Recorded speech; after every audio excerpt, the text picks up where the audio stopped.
आइए सुनते हैं आज की मेरी नई कहानी। वीडियो का पूरा मजा लेने के लिए वीडियो को अंत तक देखिए। मेरा नाम समीरा है। हम दो बहनें हैं और अब्बू मुल्क के बाहर काम करते हैं।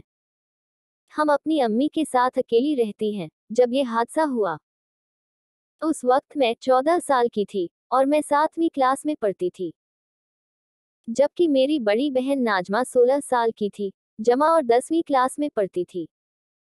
उन दिनों हमारे घर एक मेहमान आए जिनका नाम कादिर था, जो हमारी अम्मी के कजन भाई थे। उनकी उम्र 30 साल होगी।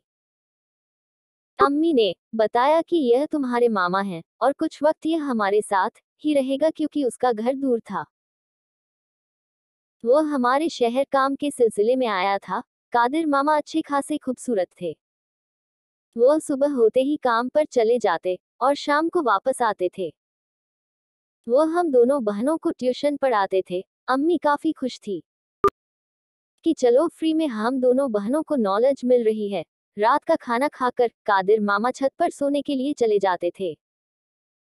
छत पर एक कमरा था, मैंने वो कमरा मामा को दे रखा था।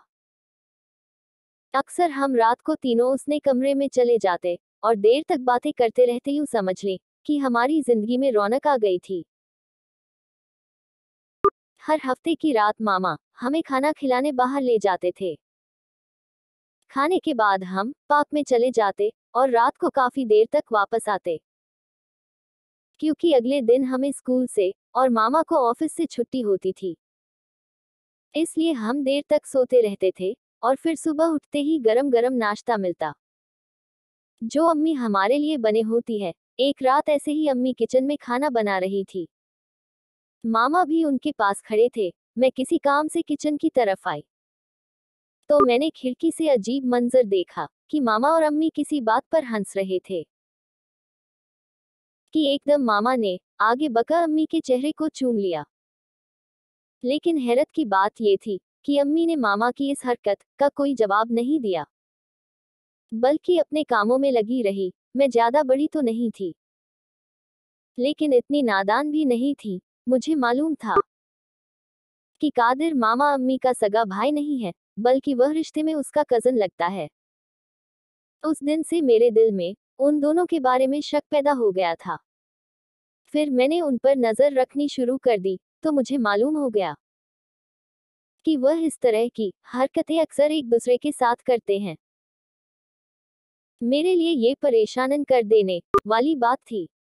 मैं जानती थी कि अगर मेरा अब्बू घर पर होते तो अम्मी कभी भी कादिर मामा के साथ इस तरह की हरकत ना करती। फिर एक रात मैं किसी काम से उसके पास गई तो वह अपने कमरे में नहीं थी। उनका बिस्तर खाली था। फिर कुछ देर कमरे में इंतजार करती रही, लेकिन वह नहीं आई तो मुझे शक हुआ कि वह मामा के कमरे में ना गई हो। यह ख्याल आते ही मैंने तुरंत दबे पांव छत पर मामा के कमरे के पास गई तो देखा कि मामा के कमरे की बत्तियां बंद हैं। अगर बत्तियां जलती तो रोशनदान से नजर आ जाती। फिर मैं कमरे की खिड़की के पास आए और कान लगाकर अंदर की आवाजें सुनने की कोशिश करने लगी। जल्द ही मुझे उनकी आवाज सुनाई दी। वह मामा से कह रही थी कि मुझे अब जाने दो। अगर मेरी कोई बेटी उठ गई तो मुझे बिस्तर पर ना पाकर वह छत पर आ जाएंगी, और अगर उसने मुझे तुम्हारे कमरे से निकलते देख लिया तो ना जाने क्या सोचेंगी। लेकिन मामा को लगा कि दोनों लड़कियां सो रही होंगी और सुबह से पहले नहीं उठेगी, इसलिए तुम अभी मेरे पास रुक जाओ। और कुछ ऐसी बातें की जिसे सुनकर मैं शर्म से पानी पानी हो गई। अब तो शक की कोई बात ही नहीं थी कि मेरी माँ के कादिर मामा के साथ गलत रिश्ता है। मैं कुछ देर वहां रुकी और खामोशी से वापस अपने कमरे में आ गई। यह सब देखकर मेरी आंखों से आंसू निकल रहे थे कि मेरी माँ अपने शौहर के ना होने पर दूसरे मर्द से ताल्लुक बनाए हुए है। मैं जानती थी कि अगर इस बात की खबर मेरे अब्बू को पता चली तो वह एक झटके मेरी अम्मी को छोड़ देंगे और घर से बाहर निकाल देंगे और हमारी फैमिली टूट जाएगी। ये बात सोचकर मेरा दिल लर्ज गया। मैं अब कुछ करना चाहती थी कि मामा इस घर से हमेशा के लिए चला जाए। काफी सोच विचार के बाद मेरे दिमाग में एक ख्याल आया और मैं सही समय का इंतजार करने लगी। फिर एक दिन मुझे मौका मिल ही गया।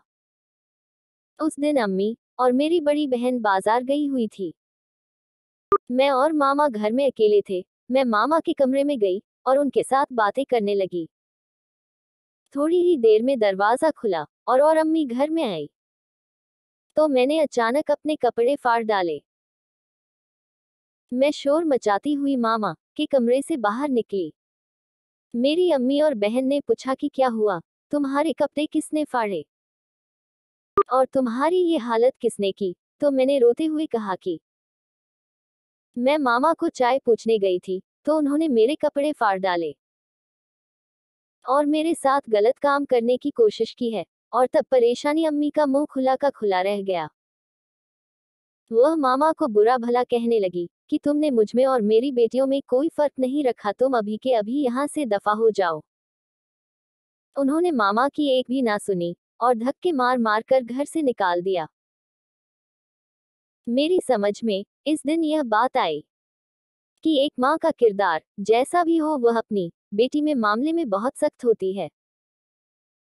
खैर, जो था मेरा मकसद पूरा हो चुका था। तो आप मुझे कमेंट में जरूर बताना कि आपको मेरी कहानी कैसी लगी।